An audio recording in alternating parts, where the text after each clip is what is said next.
দর্শক, এনসিপি নেতা গাজী সালাউদ্দিন তানভীর তার বিদেশ যাওয়া নিষেধাজ্ঞা এসেছে এবং তার এনআইডি ব্লক করে দেয়া হয়েছে। এনসিপি নেতার এই কুকর্ম গণমাধ্যমে ব্যাপকভাবে প্রচারিত হয়েছিল। এনসিপি যখন নানা রকমের সুরাহা বিভিন্ন দিকে দিতে ব্যস্ত, নানা রকমের ভালো কথা তাদের মুখ থেকে যখন শোনা যাচ্ছে, তারা রাষ্ট্র মেরামতের জন্য বিভিন্ন রকমের চটকদার কথা বলছেন, তখন এনসিপি নেতাদের নানা রকমের দুর্নীতির সঙ্গে জড়িয়ে পড়ার ব্যাপারটা গণমাধ্যমে টক অব দ্য কান্ট্রি হয়েছিল। এবার সেই এনসিপি নেতার বিদেশ গমন নিষিদ্ধ করা হলো। এনসিপির ভাষ্য এখন কি হবে? এর আগে আমরা দেখেছি আসিফ মাহমুদ সজীব ভুঁইয়ার এপিএস, তারও বিদেশ গমনে নিষেধাজ্ঞা জারি করা হয়েছে, তারও এনআইডি ব্লক করা হয়েছে। কি বলছে গণমাধ্যম?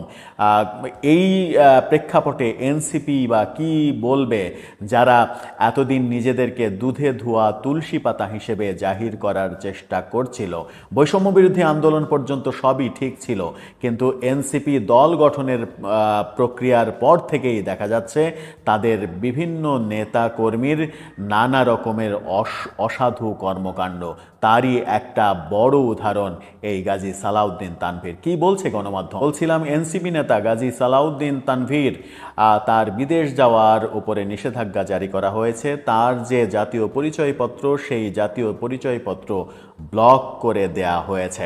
এর আগে আমরা দেখেছি তাকে দুদকে ডাকা হয়েছিল। দুদকে জিজ্ঞাসাবাদের মুখে সেখানেও সংবাদ মাধ্যমকে তিনি বলেছিলেন তিনি একেবারে নির্দোষ, তিনি তার বিরুদ্ধে যে সকল অভিযোগ করা হয়েছে সেগুলো একেবারে অবান্তর অভিযোগ, সেই অভিযোগগুলোর আদতে কোনো ভিত্তি নেই।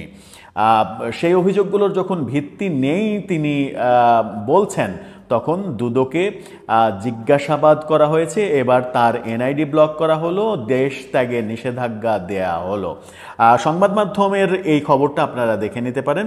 এই খবরটাতে বলছে, দুর্নীতির অভিযোগ থাকায় জাতীয় নাগরিক পার্টির যুগ্ম সদস্য সচিব গাজী সালাউদ্দিন তানভীরের বিদেশ গমনে নিষেধাজ্ঞা ও জাতীয় পরিচয়পত্র ব্লকের আদেশ দিয়েছেন আদালত। আদালত থেকে এই আদেশ এসেছে।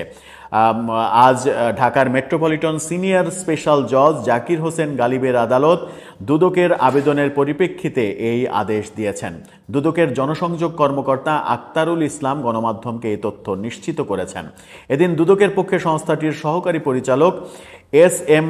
রাশেদুল হাসান তানভীরের দেশ ত্যাগে নিষেধাজ্ঞা ও এনআইডি ব্লকের আবেদন করেন। আবেদনে বলা হয়, তানভীরের বিরুদ্ধে ক্ষমতার অপব্যবহার, তদবির বাণিজ্য, চাঁদাবাজি, টেন্ডার বাণিজ্য, নানাবিধ দুর্নীতি ও অনিয়মের মাধ্যমে নামে বেনামে শত শত কোটি টাকার অবৈধ সম্পদের অভিযোগ অনুসন্ধান অবস্থায় রয়েছে।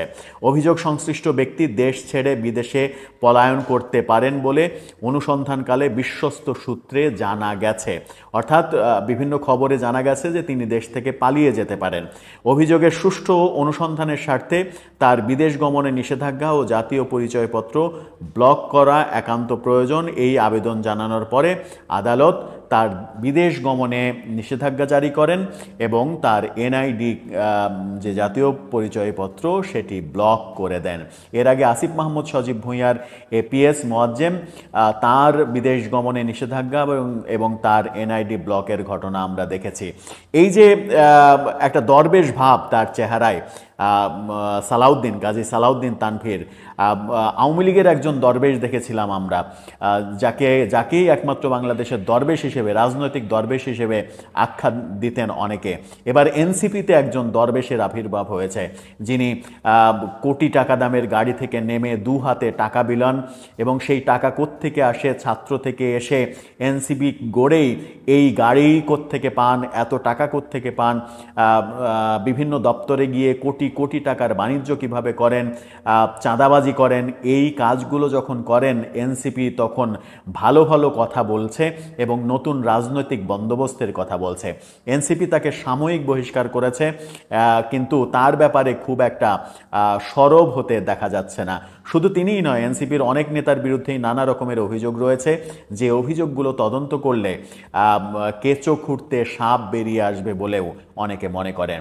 এখন এনসিপির অবস্থান কি হবে সেটা বোধহয় পরিষ্কার করা উচিত, এবং তাদের আগামীর রাজনীতির পথ চলায় ব্যাপারগুলো কিভাবে প্রভাব বিস্তার করবে সে ব্যাপারেও জনগণ ভাববে। দর্শক, আপনার কি মনে হয় এই দরবেশ বাবার দরবেশ বাবার ব্যাপারে আদালত যে সিদ্ধান্ত নিলেন সেই সিদ্ধান্তকে কি আপনি স্বাগত জানান, নাকি মনে করেন যে এটা ভুল সিদ্ধান্ত? আপনার মতামত জানিয়ে লিখতে পারেন।